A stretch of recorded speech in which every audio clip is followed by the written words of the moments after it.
এবং এটাই ছিল ব্যাকগ্রাউন্ড। প্রথমে আপনি কি দিয়ে শুরু করলেন? আমাকে যখন নিয়োগ দেওয়া হয় সেই সময়ে তো আমার সাথে আর মাত্র 3 জন প্রসিকিউটরকে নিয়োগ দেওয়া হয়। সেই সময়ে ট্রাইব্যুনাল ছিল না, ট্রাইব্যুনালের সব বিচারক তো পলাতক তখন।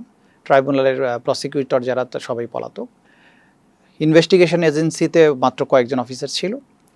তো আমরা যখন কাজ শুরু করলাম, আপনারা জানেন যে প্রসিকিউশনকে কাজ শুরু করতে হলে আগে আদালত থেকে কোনো অর্ডার লাগে বা কোনো বিষয় থাকে।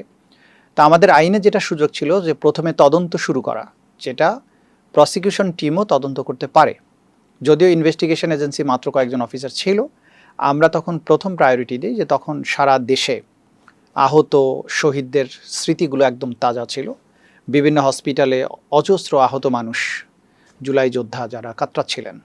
তা আমি প্রথমেই উদ্যোগ গ্রহণ করি তাদের কাছে যাওয়ার এবং তাদের কাছ থেকে শোনা যে তারা কিভাবে আহত হয়েছেন এবং তাদের যে ডকুমেন্টেশনগুলো আছে, তাদের শরীর থেকে উদ্ধারকৃত বুলেট, পেলেটস, তাদের আহত হওয়ার বিবরণ, মেডিকেল ডকুমেন্টস, যারা শহীদ হয়েছে তাদের পোস্টমর্টেম রিপোর্ট, হসপিটালে বিভিন্ন রেজিস্ট্রার থেকে কতজন শহীদ হয়েছেন, কতজন আহত হয়েছে তাদের রেজিস্টার থেকে সেই ডকুমেন্টগুলো, এগুলো কালেকশনের দিকে মনোযোগ দিই।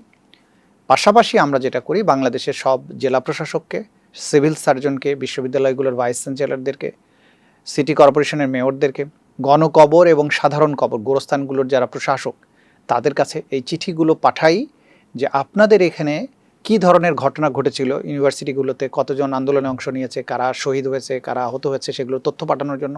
কবরস্থানগুলোতে চিঠি দেয় যে এখানে কোনো গণকবর আছে কিনা বা কতজন জুলাই শহীদের দাফন হয়েছে। সামগ্রিকভাবে সারা দেশে যেহেতু 64 জেলার মধ্যে 68 জেলার মধ্যে প্রায় 61টা জেলার মধ্যে 61টা জেলাতেই এই অপরাধগুলো সংগঠিত হয়েছিল, সেখান থেকেই বিপুল পরিমাণ তথ্য আমাদের কাছে আসাটা জরুরি ছিল। সেটা কালেকশন করাটাই ছিল আমাদের প্রথম কাজ।